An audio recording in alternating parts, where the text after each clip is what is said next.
A neve caía devagar sobre o orfanato São Miguel, como se cada floco carregasse consigo uma oração silenciosa. Era véspera de Natal, e através das janelas embaçadas pelo frio, podia-se ver a luz amarelada das casas vizinhas, onde famílias se reuniam em torno de mesas fartas, árvores enfeitadas e abraços que aqueciam mais que qualquer lareira. Mas dentro daquelas paredes de pedra antiga, o silêncio tinha outro peso. Um silêncio que conhecia bem o gosto da espera, da ausência, do abandono que se torna tão familiar que até deixa de doer. Ou pelo menos é isso que tentamos acreditar. Naquela noite, apenas uma criança permanecia no orfanato. Seu nome era Clara. Tinha apenas 7 anos. E seus olhos castanhos pareciam guardar uma tristeza muito maior que sua idade permitia compreender. Todas as outras crianças haviam sido visitadas por parentes distantes. Padrinhos que apareciam uma vez por ano, com presentes embrulhados em papel brilhante e promessas de um futuro melhor. Mas Clara não. Clara nunca teve visitas. Nunca recebeu cartas. Nunca ouviu seu nome sendo chamado com a alegria de quem finalmente veio buscá-la. A irmã Madalena, uma freira idosa que cuidava do lugar há mais de 30 anos, permaneceu ao seu lado. Ela poderia ter ido para a casa de sua própria família, mas algo em seu coração não permitiu que deixasse aquela menina sozinha. Não naquela noite. Não quando a solidão parecia gritar mais alto que os sinos da igreja ao longe, anunciando a missa do galo. Se você sente que nada acontece por acaso, inscreva-se agora. Talvez esta história tenha chegado até você por um propósito maior. Clara estava sentada junto à única janela do quarto compartilhado, observando a neve dançar sob a luz dos postes. Ela não chorava. Havia aprendido que as lágrimas não traziam ninguém de volta. Não mudavam destinos. Não aqueciam corações ausentes. Mas em suas mãos pequenas, ela segurava algo precioso.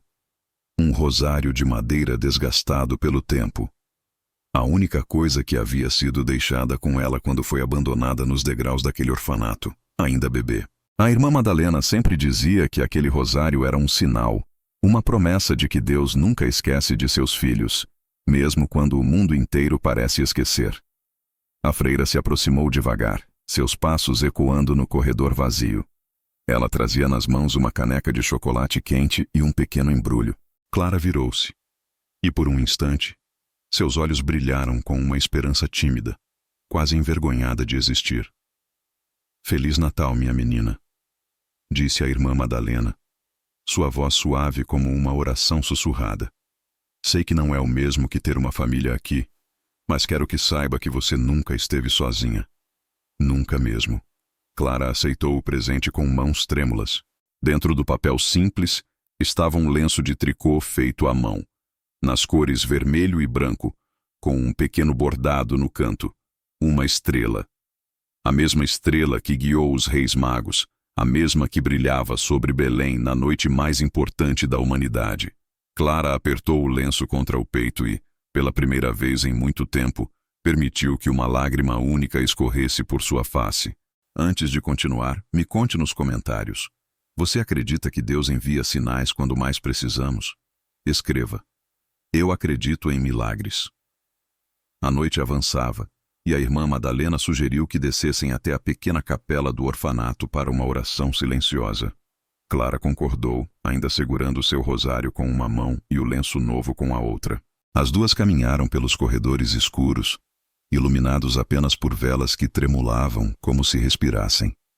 O frio dentro do prédio era intenso, mas havia algo de sagrado naquele silêncio, como se anjos invisíveis observassem cada passo daquelas duas almas solitárias.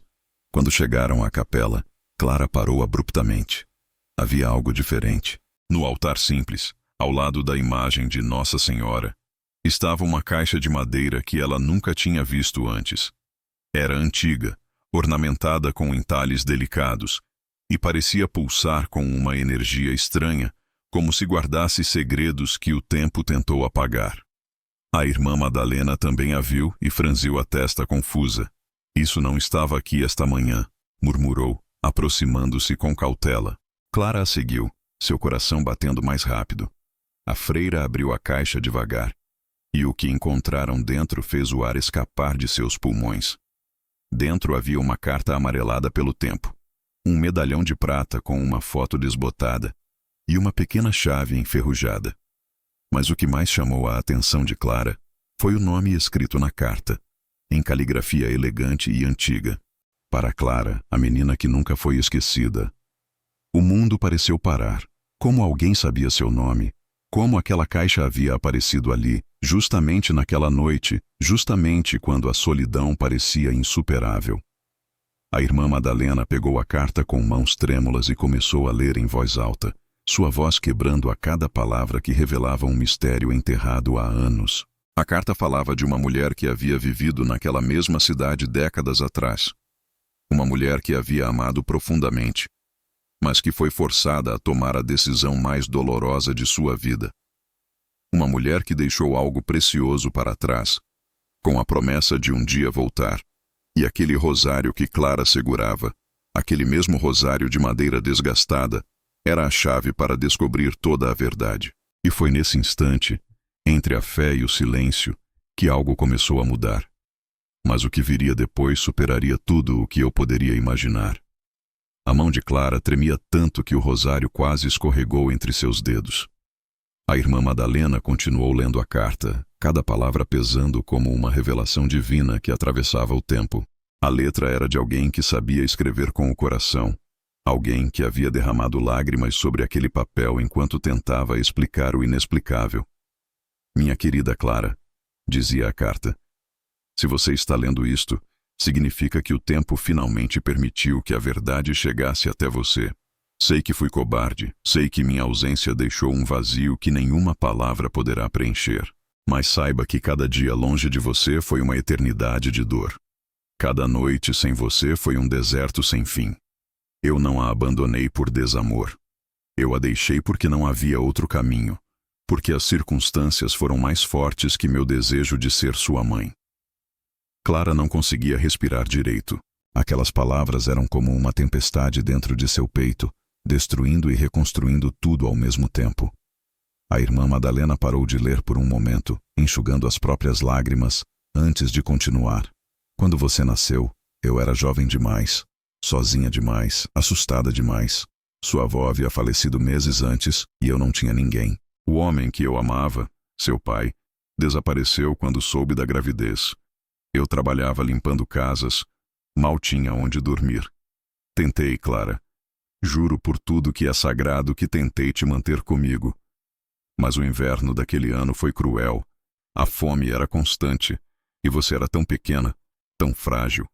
Eu tinha tanto medo de que algo acontecesse com você por minha causa. A voz da irmã Madalena falhava, mas ela continuou, sabendo que Clara precisava ouvir cada palavra.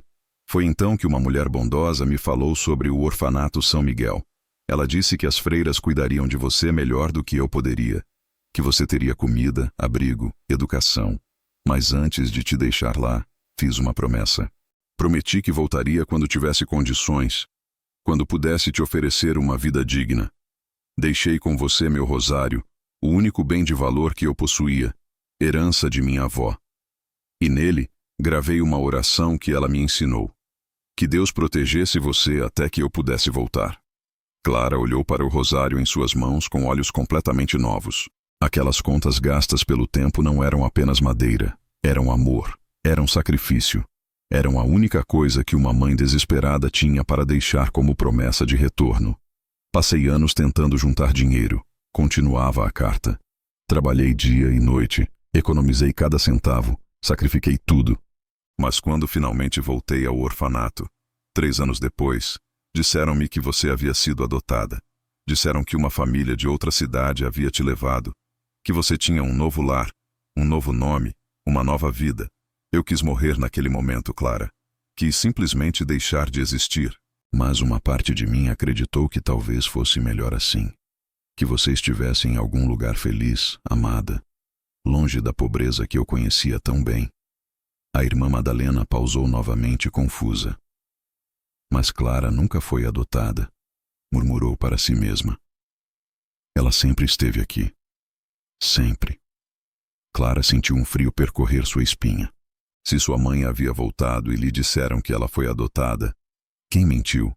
E por quê? A carta ainda não havia terminado. Segui em frente, ou pelo menos tentei. Casei-me anos depois com um homem bom. Tivemos uma vida simples, mas digna. Mas nunca te esqueci. Todas as noites, antes de dormir, eu rezava para que você estivesse bem, para que Deus te protegesse onde quer que estivesse. E deixei instruções para que, após minha morte, esta caixa fosse entregue no orfanato São Miguel, na esperança impossível de que algum dia, de alguma forma, chegasse até você. Dentro desta caixa está um medalhão com minha foto, para que você saiba quem eu fui. Está também uma chave. Essa chave abre um pequeno cofre no Banco Nacional da cidade, onde deixei tudo o que pude juntar para você. Não é riqueza, mas é suficiente para que você tenha um começo, uma chance, uma vida melhor do que eu pude ter.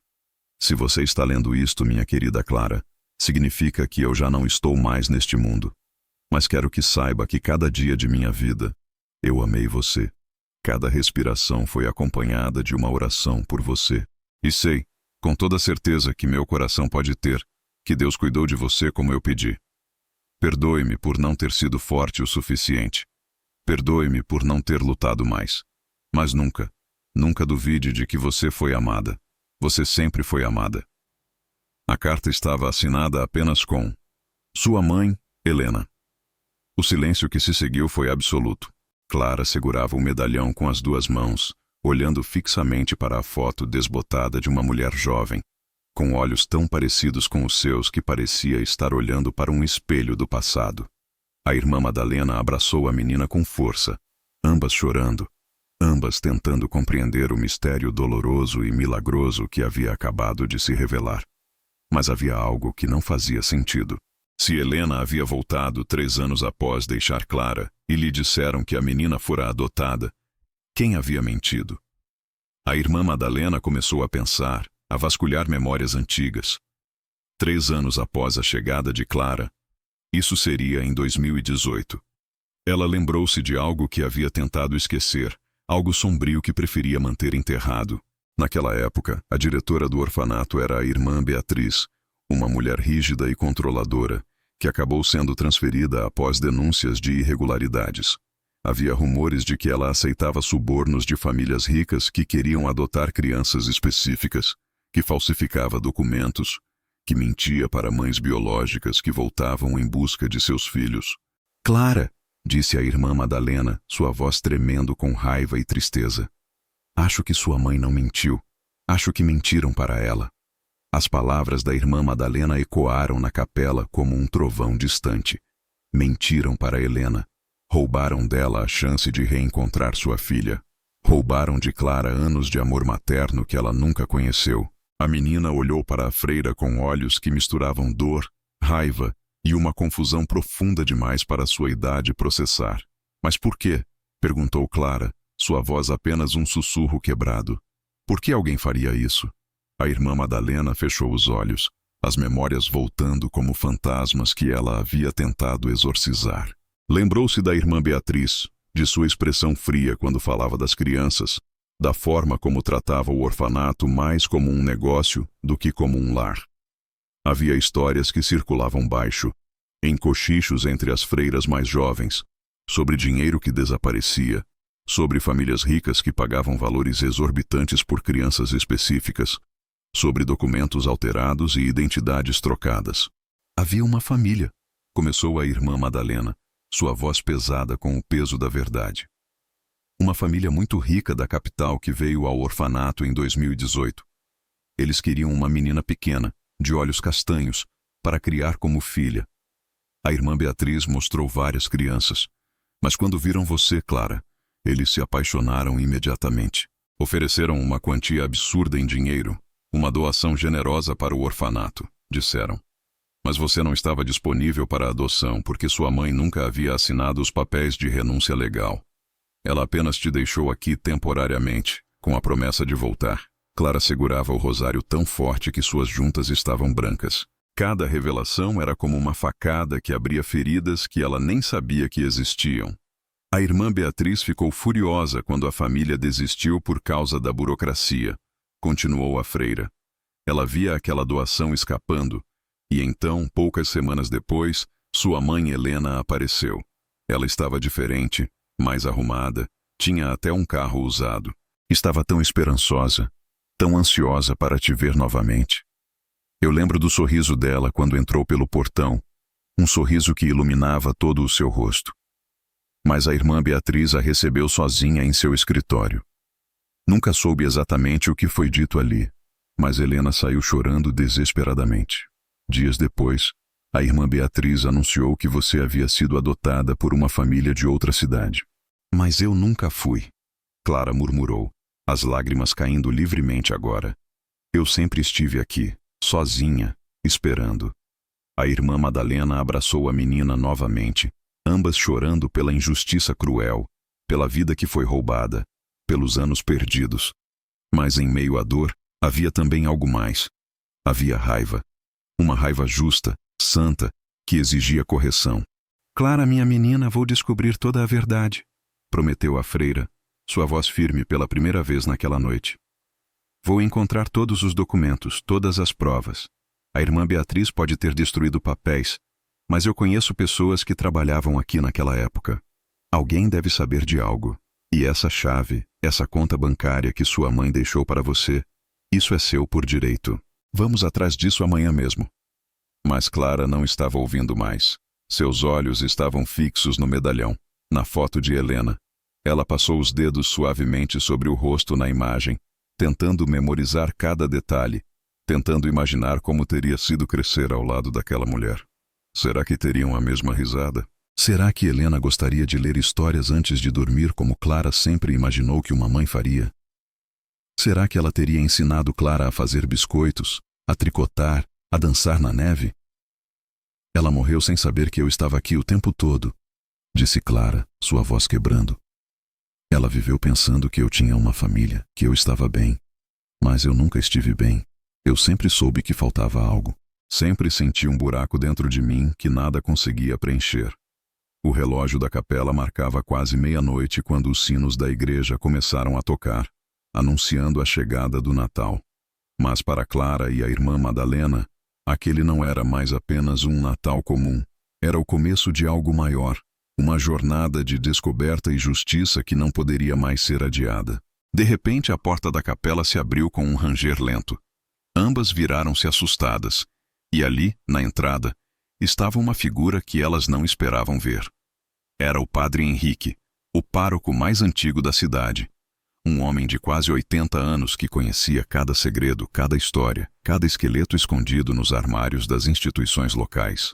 Ele segurava um envelope amarelado e sua expressão era grave. Irmã Madalena, disse ele, sua voz rouca mas firme.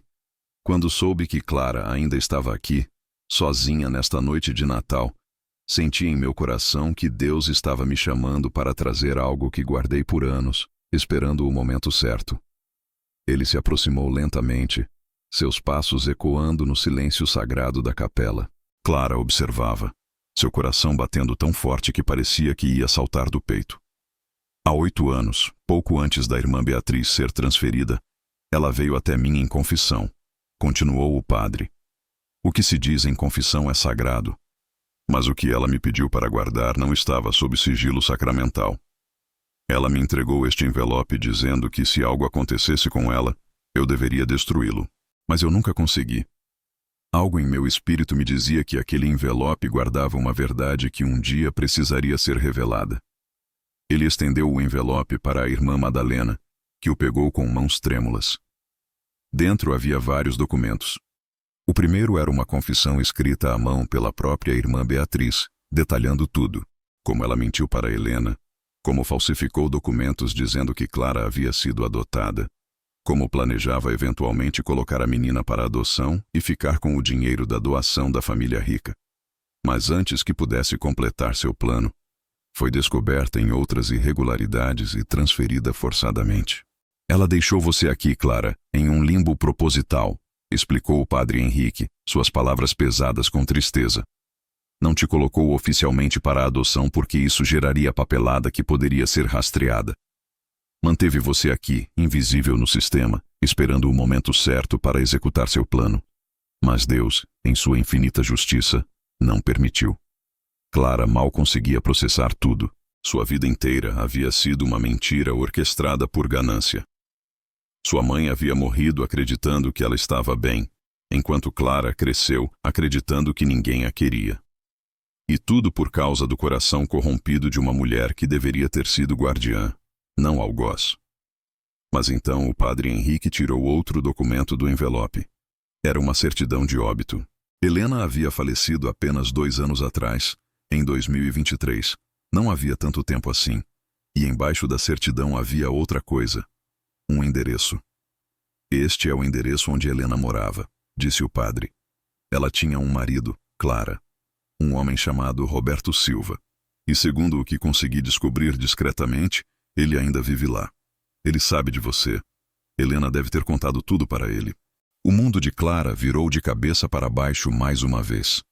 Ela não tinha apenas uma mãe que a havia amado.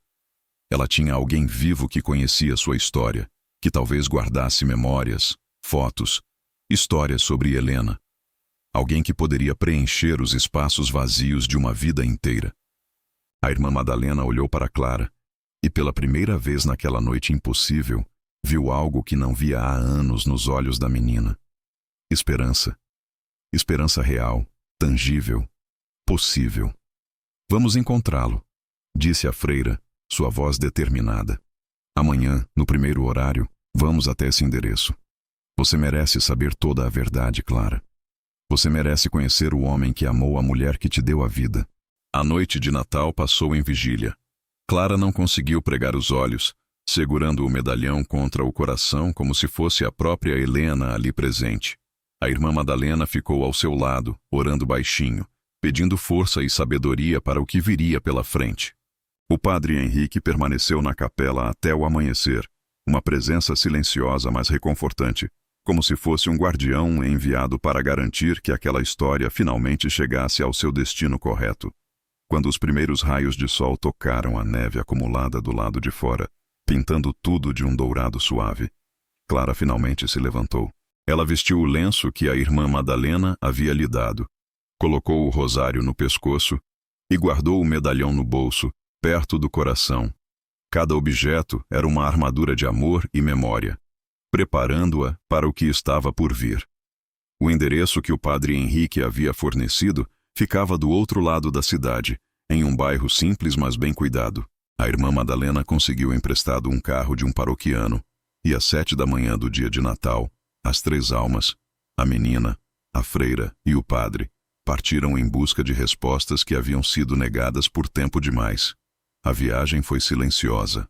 Clara olhava pela janela, observando as famílias que já começavam a acordar, crianças correndo para abrir presentes, pais preparando café da manhã especial. Tudo que ela sempre desejou e nunca teve.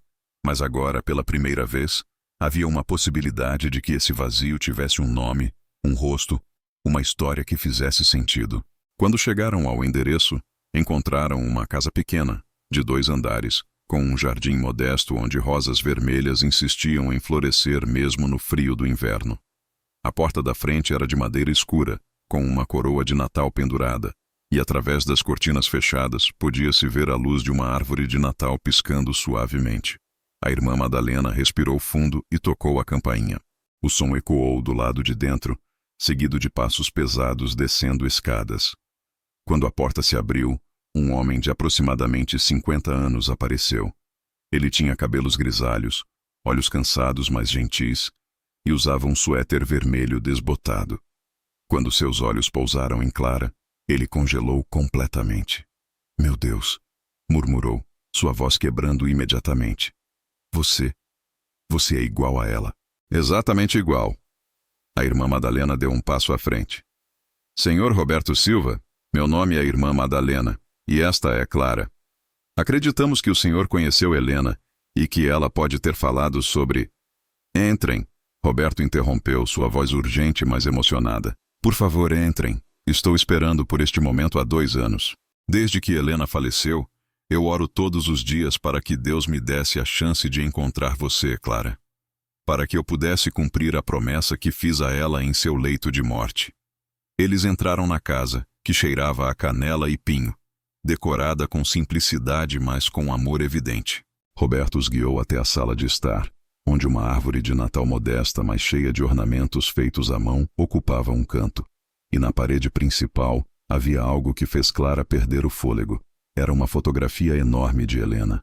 Não a foto desbotada do medalhão, mas uma imagem recente, tirada talvez 3 ou 4 anos atrás. Ela estava sorrindo, segurando um buquê de flores.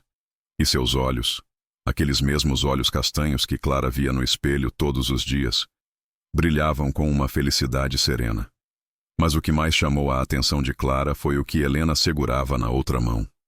Um rosário idêntico ao que Clara usava no pescoço. Ela nunca parou de procurar por você, disse Roberto, sua voz embargada. Mesmo depois que lhe disseram que você havia sido adotada, Helena nunca acreditou completamente. Ela visitou dezenas de orfanatos, contratou investigadores particulares que consumiram todas nossas economias. Foi a igrejas em cidades vizinhas perguntando se alguém conhecia uma menina chamada Clara. Ela morreu acreditando que um dia, de alguma forma, você saberia a verdade. Clara não conseguia falar. As lágrimas caíam tão abundantemente que ela mal conseguia enxergar. O padre Henrique colocou uma mão gentil em seu ombro, oferecendo suporte silencioso enquanto Roberto continuava. Quando Helena ficou doente, câncer que se espalhou rápido demais, ela me fez prometer 3 coisas, disse Roberto pegando uma caixa de madeira que estava sobre a mesa de centro. A primeira, que eu nunca pararia de procurar por você. A segunda, que quando te encontrasse, eu contaria tudo sobre ela. Cada memória, cada história, cada momento que vocês deveriam ter compartilhado. E a terceira, que eu entregaria isto a você. Ele abriu a caixa, e dentro havia tesouros que eram infinitamente mais valiosos que ouro. Havia um diário, com anos de entradas escritas como cartas para Clara, descrevendo o dia a dia de Helena, seus pensamentos, seus medos, suas orações. Havia fotos dela desde a infância até os últimos dias, documentando uma vida que Clara deveria ter conhecido. Havia um vestido de bebê, amarelado pelo tempo, que Helena havia guardado. O primeiro vestido que ela havia comprado para Clara. E havia algo mais, uma gravação de vídeo. Ela gravou isso 3 dias antes de morrer, explicou Roberto, segurando um pendrive. Ela estava muito fraca, mas insistiu. Disse que se você nunca fosse encontrada em vida, pelo menos sua voz chegaria até você de alguma forma. Ela tinha fé que Deus encontraria um jeito. A irmã Madalena pegou o pendrive com mãos reverentes. Roberto os levou até um pequeno escritório onde havia um computador e, com dedos trêmulos, conectou o dispositivo. Quando o vídeo começou a tocar, o tempo parou. Ali estava Helena, deitada em uma cama de hospital em casa. Seu rosto magro, mas seus olhos ainda brilhando com aquela luz que Clara reconheceu imediatamente no medalhão. Ela sorriu para a câmera, e quando falou, sua voz era suave, mas determinada. Minha Clara, começou Helena, e ao ouvir aquelas 2 palavras, Clara desabou. Se você está assistindo a isso, significa que Deus respondeu minhas orações de uma forma que eu não pude testemunhar. Significa que você sabe a verdade. Que você sabe que eu nunca, nunca te abandonei por falta de amor. Eu te amei desde o primeiro momento em que soube da sua existência. Eu te amei quando você era apenas uma promessa em meu ventre. Eu te amei quando tive que tomar a decisão mais difícil da minha vida. E eu te amei cada segundo desde então, mesmo sem te conhecer, mesmo sem poder te abraçar. Clara soluçava tão alto que mal conseguia ouvir, mas não conseguia desviar os olhos da tela. Eu sei que você deve estar confusa, talvez até com raiva, continuou Helena. E você tem todo o direito de estar. Eu tirei de você o que toda criança merece, uma mãe presente. Mas quero que você entenda algo, minha querida. Eu fiz o que fiz porque te amava, não apesar de te amar. Eu achei que estava te dando uma chance melhor. E quando voltei e me disseram que você tinha uma família, meu coração se partiu, mas também encontrou uma paz estranha. Porque eu pensei que você estava feliz, protegida, amada. Agora eu sei que Deus tinha outros planos. Sei que Ele te guardou de uma forma que eu não pude entender enquanto estava viva. Mas eu confio nele, Clara. Eu sempre confiei. E quero que você também confie. Não importa o que aconteceu. Não importa quantos anos perdemos. Não importa a dor que ambas carregamos. O amor que eu sinto por você atravessa o tempo, atravessa a morte, atravessa todos os erros e injustiças deste mundo. Helena fez uma pausa, tossindo levemente, e Roberto apareceu no vídeo oferecendo água. Quando ela continuou, havia urgência em sua voz. Roberto é um homem bom, Clara. Ele sabe toda a sua história, e ele prometeu que te encontraria. Confie nele.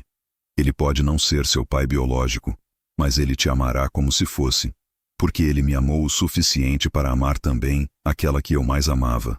E saiba que há uma conta bancária com tudo que pude juntar para você.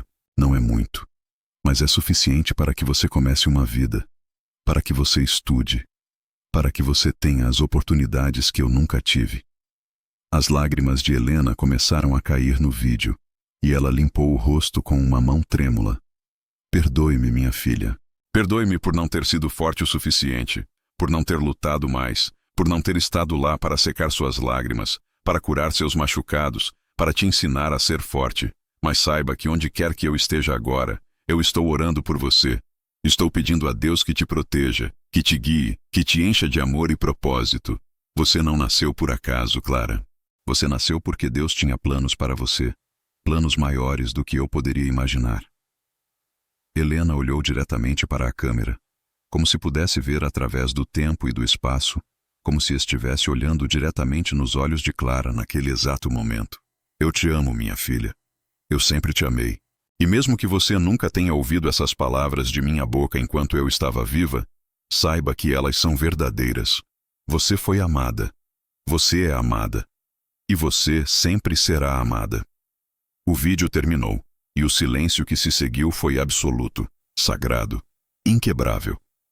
Clara estava nos braços da irmã Madalena, Roberto tinha o rosto escondido nas mãos, e o padre Henrique murmurava orações baixas.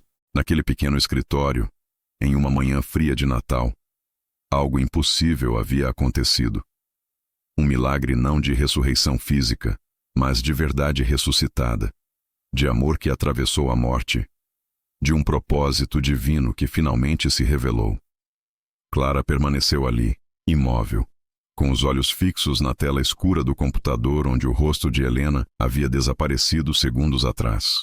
Era como se aquelas palavras tivessem criado uma ponte entre dois mundos, entre a vida e a morte, entre o passado e o presente.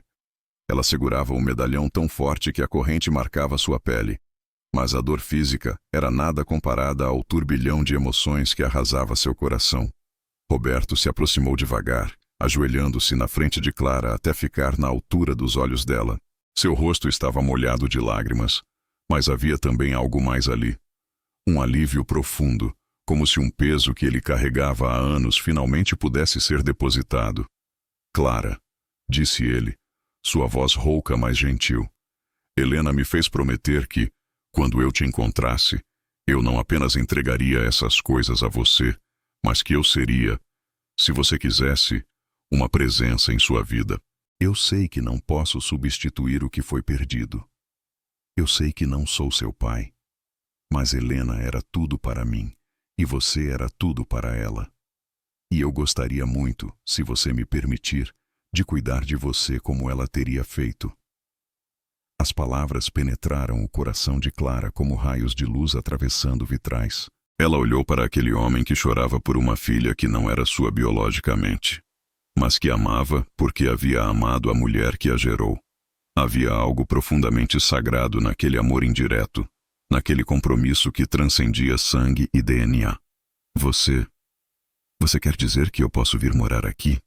Perguntou Clara, mal conseguindo acreditar nas palavras que saíam de sua própria boca. Com você? Se você quiser, respondeu Roberto sorrindo através das lágrimas. Esta casa foi comprada com o dinheiro que Helena e eu juntamos. Ela sempre disse que era para quando vocês se reencontrassem, para que você tivesse um lar. O quarto do andar de cima foi preparado por ela, mesmo sabendo que talvez você nunca viesse. Ela colocou cortinas que escolheu pensando em você. Uma cama que imaginou você dormindo. Uma escrivaninha onde imaginou você estudando. Tudo está esperando por você há anos. A irmã Madalena, que havia permanecido em silêncio respeitoso até então, colocou uma mão no ombro de Clara. Minha filha, eu sempre soube que você não pertencia àquele orfanato. Sempre senti que havia um propósito maior guardado para você. E agora está claro. Deus estava apenas esperando o momento certo, preparando o caminho, alinhando as estrelas. Esta é sua casa, Clara. Esta sempre foi sua casa. O padre Henrique se aproximou, sua presença como um patriarca abençoando uma família que acabava de se formar. Roberto veio até mim várias vezes nos últimos 2 anos, perguntando se eu tinha alguma informação sobre Clara. Ele nunca desistiu. Ele manteve a casa pronta, manteve o quarto intacto, manteve viva a esperança que Helena havia plantado em seu coração. Este é um homem de palavra, Clara. E eu acredito, com toda certeza que minha fé pode ter, que Deus o colocou na vida de Helena justamente para este momento.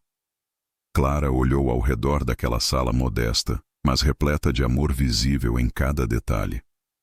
As fotos de Helena nas paredes, os ornamentos de Natal feitos à mão, o cheiro de café recém-passado vindo da cozinha. Era tudo tão diferente do orfanato frio e silencioso onde ela havia passado toda a sua vida. Era um lar de verdade. "Posso ver o quarto?" perguntou ela, sua voz pequena, mas cheia de uma esperança tímida que começava a brotar. Roberto sorriu amplamente, e pela primeira vez Clara viu verdadeira alegria em seus olhos. Ele a guiou escada acima, a irmã Madalena e o padre Henrique seguindo logo atrás.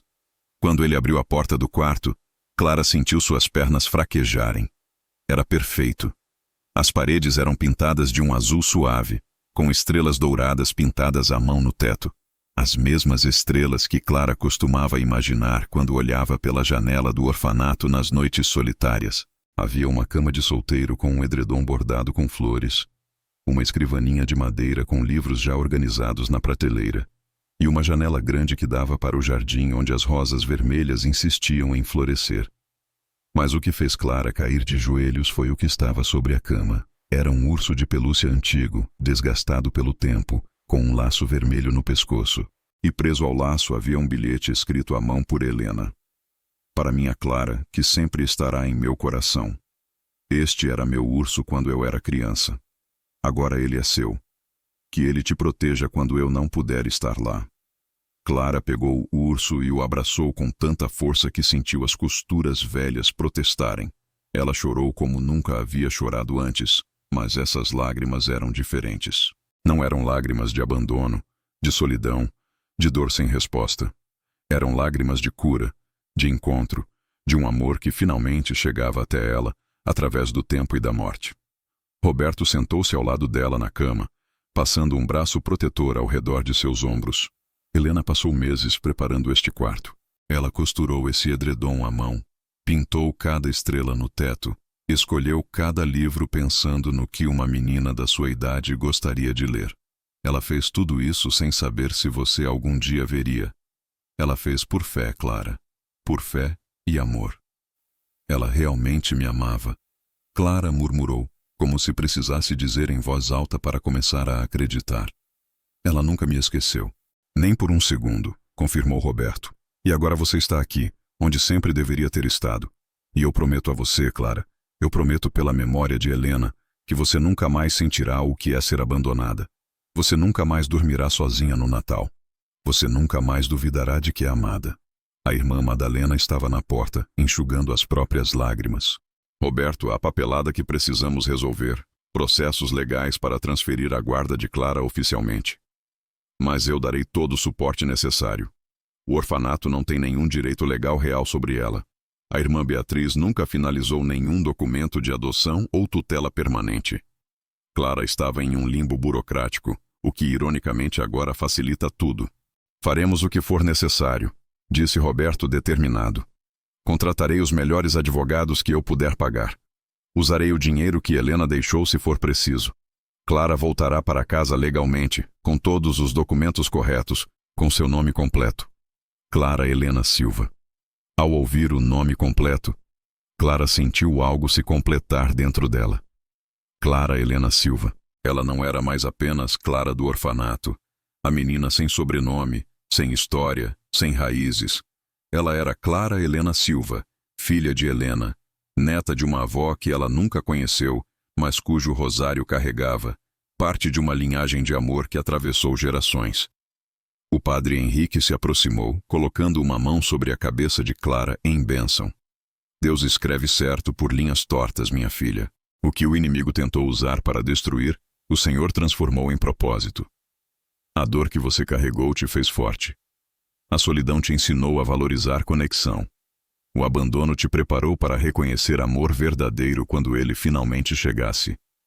E agora, continuou o padre, você tem uma escolha. Você pode carregar amargura pelo que foi roubado de você, ou pode escolher gratidão pelo que foi preservado. Helena não está mais aqui fisicamente, mas ela deixou um legado de amor que te alcançou através da morte.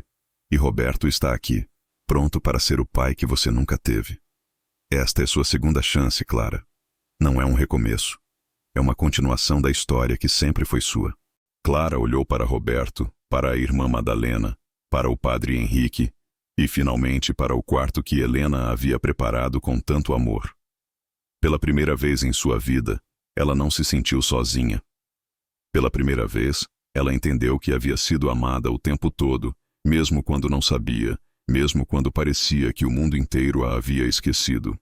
Eu quero ficar, disse ela, sua voz firme apesar das lágrimas. Eu quero ter uma família.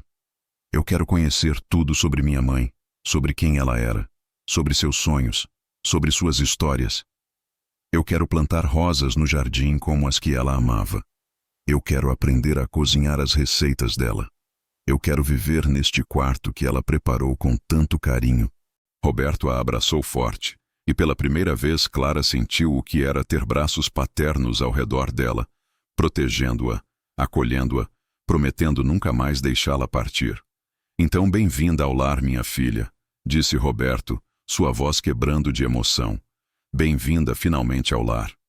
Os dias seguintes àquele Natal transformador foram como acordar de um sonho para descobrir que a realidade era ainda mais bela. Clara não voltou ao orfanato naquela noite. Roberto ligou para a irmã Madalena, que cuidou de toda a burocracia inicial, trazendo as poucas roupas e pertences que Clara tinha. Não era muito. Algumas peças de roupa desgastadas, 2 livros emprestados da biblioteca do orfanato e uma caixinha de lápis de cor que ela havia ganhado no aniversário anterior. Mas agora, olhando para aqueles objetos simples espalhados sobre a cama que Helena preparou, Clara entendeu que não eram mais símbolos de pobreza, mas testemunhos de sobrevivência. Roberto não dormiu naquela primeira noite. Ele ficou sentado no corredor, do lado de fora do quarto de Clara, ouvindo-a respirar, certificando-se de que ela estava realmente ali, de que aquilo não era um sonho cruel que desapareceria ao amanhecer. Quando o sol finalmente nasceu, ele preparou um café da manhã completo, panquecas, frutas, suco de laranja espremido na hora, tudo feito com as mãos trêmulas de um homem que ainda não acreditava completamente na graça que havia recebido. Clara desceu as escadas devagar, usando uma das camisetas antigas de Roberto que ele havia oferecido como pijama. O cheiro de canela e manteiga a envolveu, e pela primeira vez na vida, ela experimentou o que era acordar com alguém preparando comida especialmente para ela, com amor e cuidado. Bom dia, disse Roberto, sua voz suave para não assustá-la. Espero que tenha dormido bem. Eu não tinha certeza do que você gostava de comer, então fiz um pouco de tudo. Clara sentou-se à mesa, olhando para a fartura que nunca havia conhecido no orfanato. Lágrimas começaram a cair novamente. Mas dessa vez Roberto entendeu que eram lágrimas de gratidão, de alívio, de um coração que finalmente estava aprendendo a receber amor. Nas semanas seguintes começou o processo legal de transferência de guarda. A irmã Madalena foi incansável, reunindo documentos, testemunhos, provas da negligência da irmã Beatriz e do limbo burocrático em que Clara havia sido deixada. O padre Henrique usou sua influência na diocese para acelerar processos que normalmente levariam meses. Mas foi durante uma dessas visitas ao cartório que algo inesperado aconteceu. Enquanto Roberto preenchia a papelada, uma funcionária mais velha olhou para Clara e franziu a testa. Ela pegou uma pasta antiga, folheou alguns documentos e seu rosto empalideceu. Senhor Silva, disse ela, sua voz tremendo. Há algo muito estranho aqui. Segundo nossos registros, Clara foi oficialmente registrada como órfã de mãe e pai desconhecidos. Mas há uma anotação antiga, feita há 8 anos, que nunca foi processada completamente. Diz que uma mulher chamada Helena Santos tentou registrar Clara como sua filha biológica, mas a documentação foi bloqueada por ordem judicial. Roberto se levantou tão rápido que derrubou a cadeira. Ordem judicial? De quem? Por qual motivo? A funcionária continuou lendo, cada vez mais confusa. A ordem foi emitida por um juiz que já se aposentou. Mas segundo este documento havia uma contestação de paternidade. Alguém mais estava reivindicando direitos sobre Clara. Alguém com recursos suficientes para contratar advogados caros e bloquear o processo de Helena. O sangue de Roberto gelou. Quem? Quem estava contestando? A funcionária virou a página, e o nome que ela leu em voz alta fez o mundo parar.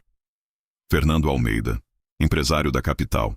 Ele entrou com uma ação alegando ser o pai biológico de Clara e que Helena havia sequestrado a criança dele. Clara segurou a mão de Roberto com força. Aquele nome não significava nada para ela, mas a tensão no ar era palpável. Roberto conhecia aquele nome. Todos na região conheciam Fernando Almeida, um empresário rico, poderoso, com conexões políticas e reputação de conseguir tudo o que queria, não importava os meios. Mas isso não faz sentido, disse Roberto, sua mente trabalhando rapidamente. Helena me disse que o pai de Clara a abandonou quando soube da gravidez. Por que ele voltaria anos depois reivindicando paternidade? A funcionária continuou lendo e a resposta se revelou lentamente.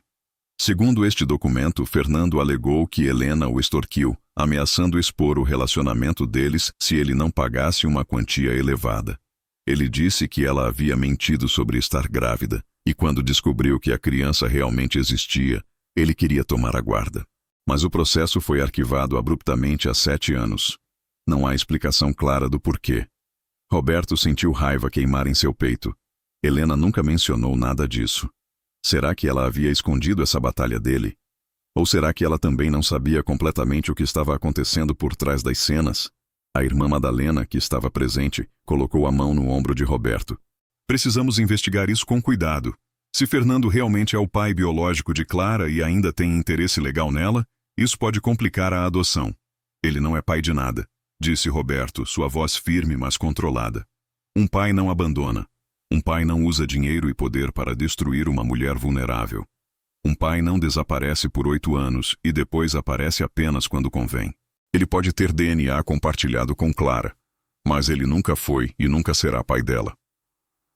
Mas a realidade legal era diferente. Se Fernando decidisse contestar a adoção, ele tinha recursos suficientes para tornar tudo extremamente difícil. E a pergunta que assombrava todos era: por que ele parou de lutar há 7 anos? O que fez o processo ser arquivado tão abruptamente? A resposta veio de uma fonte inesperada. 3 dias depois, o padre Henrique apareceu na casa de Roberto com outro homem, um advogado idoso chamado Dr. Martins, que havia trabalhado na diocese por décadas. Roberto, Clara, há algo que vocês precisam saber, disse o Dr. Martins, abrindo uma pasta antiga. Fui eu quem arquivei o processo de Fernando Almeida. Não oficialmente, claro, mas através de canais que prefiro não detalhar. Quando soube do que estava acontecendo, investiguei por conta própria e descobri algo devastador. Ele colocou documentos sobre a mesa. Fernando Almeida nunca quis Clara por amor paterno. Ele queria a criança porque sua esposa não podia ter filhos, e ele precisava de um herdeiro para manter sua empresa familiar. Ele planejava tomar Clara de Helena, registrar a menina como filha legítima dele e da esposa, e apagar completamente a existência de Helena da vida da criança. Ele tinha poder, dinheiro e conexões suficientes para fazer isso. Clara ouvia em silêncio, seu rosto pálido, processando a ideia de que poderia ter sido arrancada de Helena e transformada em peça de um jogo de poder. Mas então, continuou o Dr. Martins, algo aconteceu. A esposa de Fernando descobriu o plano. Ela não sabia que Fernando havia tido um caso com Helena. Não sabia que Clara existia. Quando descobriu tudo, ela ficou devastada. E fez uma escolha corajosa. Ela o deixou. Pediu divórcio, expôs publicamente a hipocrisia dele. E como parte do acordo de divórcio, ela exigiu que ele abandonasse completamente qualquer reivindicação sobre Clara. Fernando concordou porque o escândalo público estava destruindo sua reputação. Ele precisava do divórcio silencioso para salvar seus negócios. E assim, há 7 anos, Ele assinou um documento renunciando permanentemente a qualquer direito paterno sobre Clara. Está tudo aqui, registrado e legal. Roberto pegou o documento com mãos trêmulas. Era real. Fernando havia oficialmente renunciado a Clara. Ela estava livre daquele homem, livre daquela ameaça, livre para finalmente ter a família que merecia. Mas há mais, disse Dr. Martins, tirando outro envelope. A ex-esposa de Fernando, Sofia Almeida, pediu que eu entregasse isto a Clara quando ela fosse encontrada. Sofia sempre sentiu culpa por não ter protegido a menina mais cedo. Ela queria compensar, de alguma forma. Dentro do envelope havia um cheque de valor substancial e uma carta. A carta de Sofia era curta, mas sincera. Clara, eu nunca te conheci, mas sinto que te falhei. Poderia ter lutado mais cedo. Poderia ter exposto Fernando antes. Este dinheiro é para seu futuro, para sua educação, para garantir que você tenha todas as oportunidades que merece. Não é perdão. Não há dinheiro que compre isso. É apenas o que posso oferecer como tentativa de corrigir parcialmente o mal que foi feito. Clara olhou para o cheque e então para Roberto. Eu não quero o dinheiro dele, disse ela, sua voz firme. Eu não quero nada que venha dessa família. Roberto abraçou Clara. Não é o dinheiro dele, minha filha. É o dinheiro dela, de uma mulher que fez a escolha certa quando importava. E Helena teria querido que você aceitasse, porque ela sempre desejou que você tivesse todas as oportunidades que ela não teve. Usaremos para sua educação, para seu futuro, para construir a vida que sua mãe sonhou para você. Naquela noite, depois que todos foram embora, Clara e Roberto sentaram no jardim, onde as rosas de Helena floresciam mesmo no frio do inverno. Eles não falaram muito, apenas ficaram ali, lado a lado, processando tudo que havia sido revelado. Você acha que minha mãe sabia de tudo isso? Perguntou Clara finalmente. Acho que ela sabia de parte, respondeu Roberto. Mas acho que ela te protegeu de saber a verdade completa. Ela não queria que você crescesse com medo, com a sombra de Fernando sobre você. Ela queria que você soubesse apenas que era amada, não que era cobiçada por razões erradas. Clara assentiu, entendendo a sabedoria daquela proteção maternal mesmo à distância. 6 meses se passaram desde as revelações sobre Fernando Almeida. A primavera chegou, transformando o jardim de Roberto em um mar de cores, e com ela veio uma mudança profunda em Clara. A menina tímida e quebrada estava desaparecendo, substituída por uma criança que começava a entender seu próprio valor, sua própria história, seu próprio propósito. A adoção foi finalmente concluída. Roberto agora era legalmente o pai de Clara Helena Silva, e o certificado pendurado na parede da sala era mais que um documento. Era uma declaração de amor que atravessou morte, burocracia e injustiça para finalmente se concretizar. Clara começou a se destacar na escola. Os professores comentavam sobre sua redação excepcional, sobre como ela escrevia com uma profundidade emocional rara para sua idade. E Roberto sabia de onde vinha aquele talento, das cartas que Helena havia escrito para ela no diário, da linguagem de amor que atravessou gerações. Mas foi em um dia comum de abril que algo extraordinário aconteceu. Clara estava no jardim, cuidando das rosas como havia aprendido a fazer com Roberto, quando um carro parou na frente da casa. Uma mulher elegante de aproximadamente 60 anos saiu, hesitante, olhando para o endereço em um papel amassado. Com licença, disse ela quando Clara olhou em sua direção. Estou procurando Roberto Silva. Este é o endereço correto? Clara correu para dentro, chamando Roberto, que estava preparando o almoço. Quando ele saiu e viu a mulher, seu rosto empalideceu. Ele a conhecia.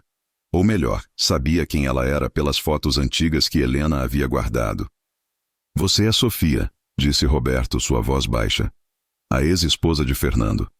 Sofia assentiu, lágrimas já começando a cair. Posso falar com vocês? Apenas alguns minutos. Eu precisava vir pessoalmente. Eles se sentaram na sala, a mesma sala onde tantas verdades já haviam sido reveladas. Sofia não perdeu tempo com preliminares. Quando enviei aquele dinheiro através do Dr. Martins, pensei que seria suficiente. Começou ela. Pensei que poderia seguir em frente, viver com minha consciência relativamente limpa. Mas eu não consigo. Todas as noites eu vejo o rosto de Helena em meus sonhos. Eu nunca a conheci pessoalmente, mas pesquisei, encontrei fotos antigas, li sobre ela. E eu vejo uma mulher que foi destruída parcialmente por causa de algo que meu ex-marido fez. Clara ouvia em silêncio, segurando o rosário de Helena como sempre fazia quando precisava de força. Eu queria vir aqui para pedir perdão, continuou Sofia. Sei que não tenho direito a isso. Sei que minha inação inicial permitiu que Clara sofresse mais tempo do que deveria. Mas também vim para oferecer algo mais que dinheiro. Vim para oferecer verdade. Ela tirou uma caixa da bolsa. Quando me divorciei de Fernando, eu tomei posse de muitos documentos que ele tentou esconder. Entre eles havia isto. Dentro da caixa estavam cartas. Dezenas de cartas escritas por Fernando para Helena durante o relacionamento deles. E o que aquelas cartas revelavam era devastador. Fernando nunca amou Helena. Ele a via como um passatempo, uma distração. Quando ela engravidou, ele a pressionou violentamente para fazer um aborto. Quando ela se recusou, ele a ameaçou, tentou destruí-la financeiramente, tentou forçá-la a desaparecer. Mas havia mais. Havia um diário pessoal de Fernando, onde ele admitia em detalhes sórdidos seu plano de tomar Clara, não por amor paterno, mas para usá-la como ferramenta de manipulação social e empresarial. Este diário, disse Sofia, foi o que me fez deixá-lo. Não foi apenas a traição, foi a frieza com que ele planejava usar uma criança inocente. E quando li sobre Helena, sobre como ela lutou sozinha, como ela tentou proteger Clara apesar de não ter recursos, eu soube que precisava fazer alguma coisa. Roberto pegou o diário com mãos que tremiam de raiva contida. Por que você está nos mostrando isso agora? Porque Fernando está tentando voltar, disse Sofia, sua voz quebrando. Ele perdeu muito nos últimos anos. Negócios fracassados, reputação manchada. E agora ele está desesperado para reconstruir sua imagem. Ele contratou um novo advogado, um que descobriu sobre a adoção de Clara. E Fernando está planejando contestá-la, alegando que foi coagido a renunciar seus direitos paternos há 7 anos. O sangue de Roberto gelou. Ele não pode fazer isso. Ele assinou documentos legais. Ele pode tentar, disse Sofia. E com os advogados certos e as conexões certas, ele pode tornar suas vidas um inferno legal por anos. Mas este diário, estas cartas, eles provam inequivocamente que Fernando nunca teve interesse genuíno em Clara. Eles destroem qualquer alegação de que ele foi coagido. Eles o mostram exatamente pelo que ele é. Um manipulador cruel que vê pessoas como peças de xadrez. Ela entregou tudo a Roberto. Use isso. Proteja Clara. E se Fernando tentar qualquer coisa, destrua-o publicamente com a verdade dele próprio. Clara, que havia permanecido calada até então, finalmente falou. Você realmente está fazendo isso?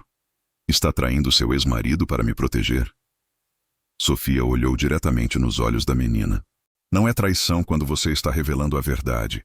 E sim, estou fazendo isso. Porque passei anos me odiando por não ter agido mais cedo. Porque Helena merecia alguém que lutasse por ela, e eu falhei nisso. Mas não vou falhar novamente. Não com você. Naquela noite, depois que Sofia partiu, Roberto e Clara sentaram com a irmã Madalena e o padre Henrique, mostrando-lhes toda a evidência.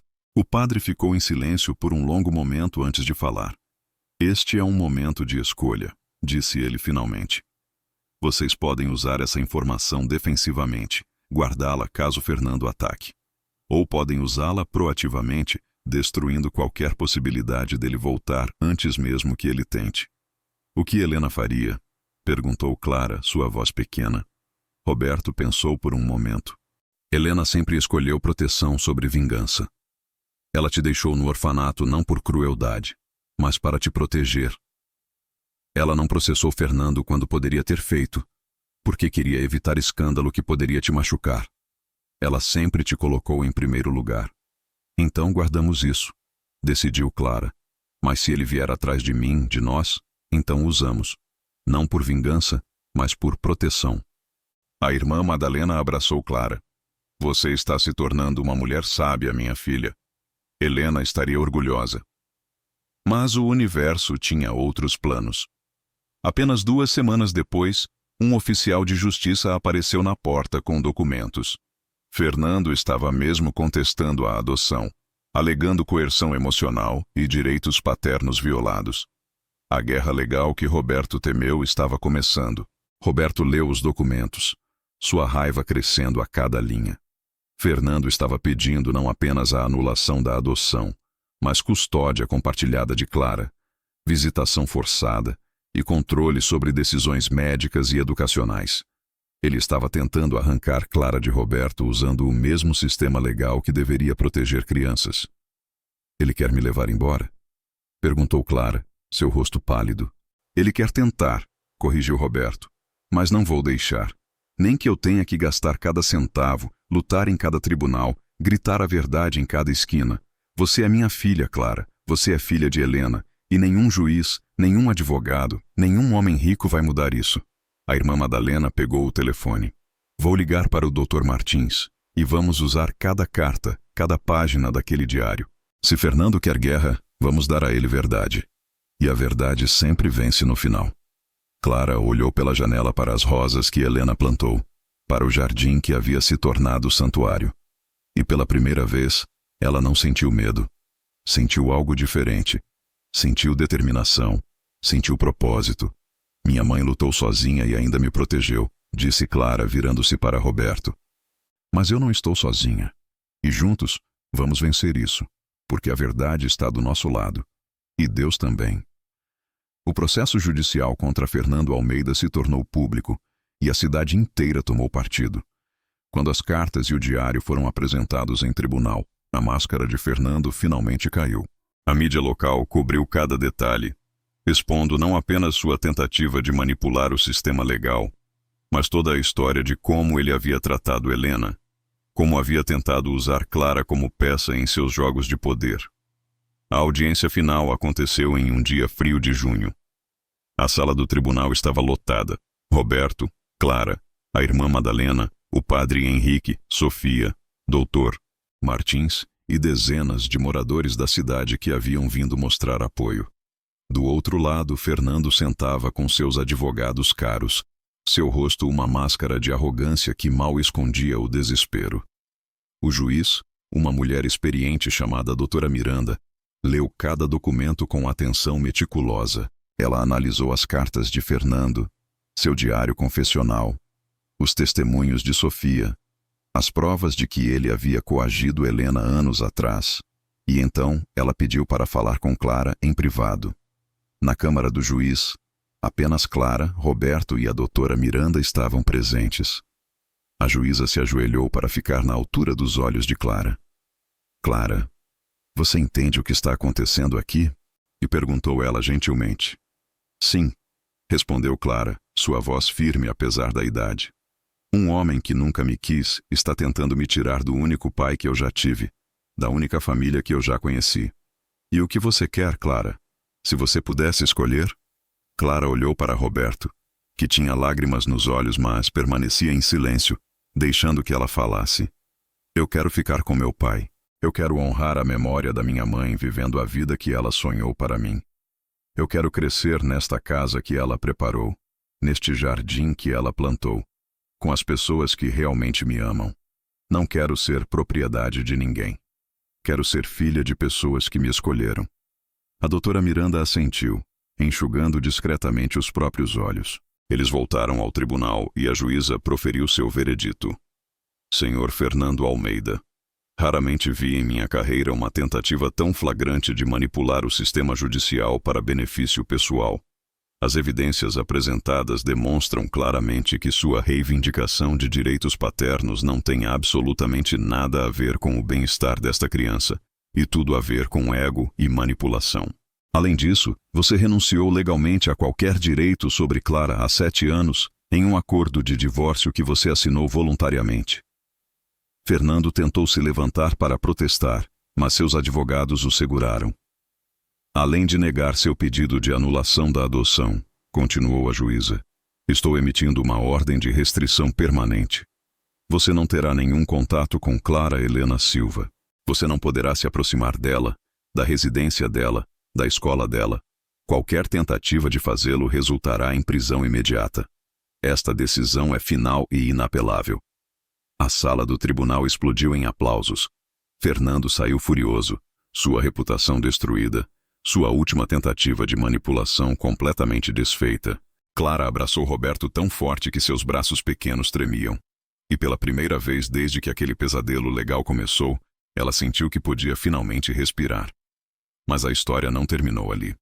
3 meses depois, em uma manhã tranquila de setembro, Clara completou 8 anos. Roberto preparou uma festa pequena, mas significativa.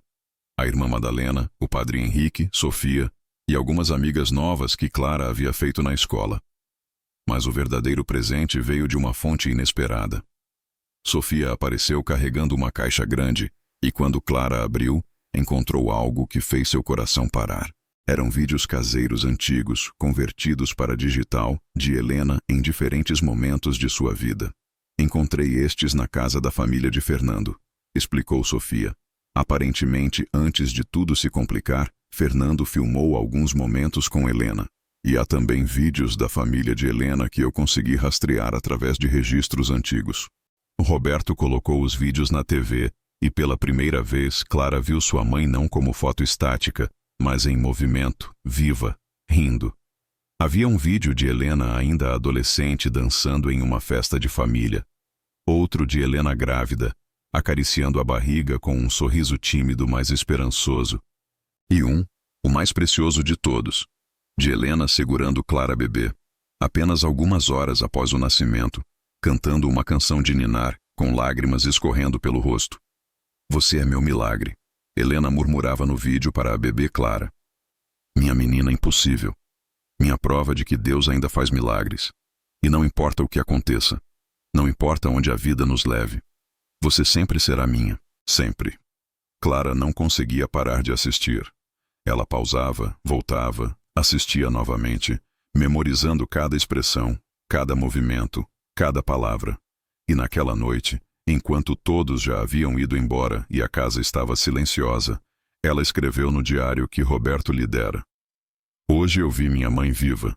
Eu ouvi sua voz, vi seu sorriso, senti seu amor através do tempo. E entendi algo que sempre soube no meu coração, mas nunca consegui expressar em palavras. Eu nunca fui abandonada. Eu fui amada tão profundamente que minha mãe sacrificou sua própria felicidade para me dar uma chance. Eu fui protegida por pessoas que nem me conheciam, mas que viram em mim algo que valia a pena lutar. Eu fui guardada por Deus até que chegasse o momento certo de encontrar meu caminho para casa. E agora, aos 8 anos, eu sei quem eu sou. Eu sou Clara Helena Silva, filha de uma mulher corajosa que me amou mais que a própria vida, e filha de um homem que me escolheu mesmo quando não precisava. Eu sou neta de mulheres de fé que enfrentaram tempestades e ainda acreditaram em milagres. Eu sou sobrevivente de injustiças, testemunha de graça e prova viva de que Deus nunca abandona os seus. 2 anos se passaram em paz. Clara cresceu forte, confiante, radiante. Ela se tornou líder de sua turma, defensora de crianças mais tímidas, escritora talentosa cujas redações faziam professores chorarem. E o jardim que Helena plantou floresceu como nunca. As rosas vermelhas multiplicando-se até cobrirem todo o muro, como se a própria Helena estivesse ali, abençoando cada dia daquela vida que finalmente se concretizou. No Natal de 2027, exatamente 3 anos após aquela noite impossível no orfanato, a família se reuniu novamente. Roberto, Clara, a irmã Madalena, o padre Henrique, Sofia e uma adição nova. Margarida, a avó de Clara que apareceu meses depois do primeiro Natal, outra peça do quebra-cabeça divino se encaixando perfeitamente. Eles sentaram ao redor da mesa, mãos dadas, enquanto o padre Henrique abençoava a refeição. E antes de começarem a comer, Clara pediu para ler algo. Escrevi isso para minha mãe, disse ela, sua voz clara e forte. Querida mamãe Helena, hoje faz 3 anos desde que descobri sua história, nossa história. 3 anos desde que entendi que nunca estive sozinha, que sempre fui amada. Você não está aqui para ver, mas eu quero que saiba. Estou feliz.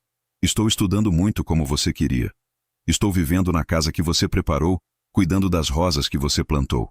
Eu tenho um pai que me ama, uma avó que me encontrou, amigos que me aceitam e uma fé que me sustenta. Mas mais que tudo, eu tenho propósito. Vou me tornar jornalista, mamãe. Vou contar histórias de pessoas esquecidas, de crianças abandonadas, de mulheres que lutam sozinhas. Vou dar voz aos invisíveis, como você foi invisível, mas nunca insignificante. Vou fazer minha vida ter significado, porque a sua teve. Você me ensinou que amor verdadeiro é sacrifício, que fé verdadeira é esperar mesmo quando parece impossível, que família verdadeira é quem escolhe ficar. Obrigada por não me esquecer. Obrigada por me amar o suficiente para me deixar ir. Obrigada por preparar meu caminho mesmo quando não podia caminhar comigo. Um dia, quando eu te encontrar novamente no céu, vou te abraçar e dizer todas as palavras que não pude dizer enquanto você estava aqui. Mas por agora, vou viver com propósito, com gratidão, com amor. Vou viver a vida que você sonhou para mim. Sua filha para sempre, Clara Helena Silva. Não havia olhos secos ao redor daquela mesa. E naquela noite, enquanto a neve caía suavemente do lado de fora, enquanto os sinos da igreja anunciavam a chegada de mais um Natal, Clara entendeu finalmente e completamente. Ela não era órfã. Nunca foi. Ela era filha amada de uma mãe que a protegeu até além da morte, de um pai que a escolheu com o coração, de uma comunidade que lutou por ela e de um Deus que orquestrou cada detalhe de sua história para um propósito maior. E aquela noite que começou há 3 anos com uma menina sozinha em um orfanato vazio, se transformou em um testemunho vivo de que milagres acontecem, que amor atravessa impossíveis e que nenhum caminho é solitário quando a fé guia nossos passos. Se esta história tocou o seu coração, compartilhe com alguém que também precisa lembrar que Deus nunca abandona os seus. E lembre-se, nenhum caminho é solitário quando a fé guia nossos passos. As lágrimas que você chora hoje podem ser as sementes dos milagres que você colherá amanhã. Continue acreditando, continue esperando, continue confiando, porque a história de Deus com você ainda não terminou. E o melhor capítulo pode estar apenas começando.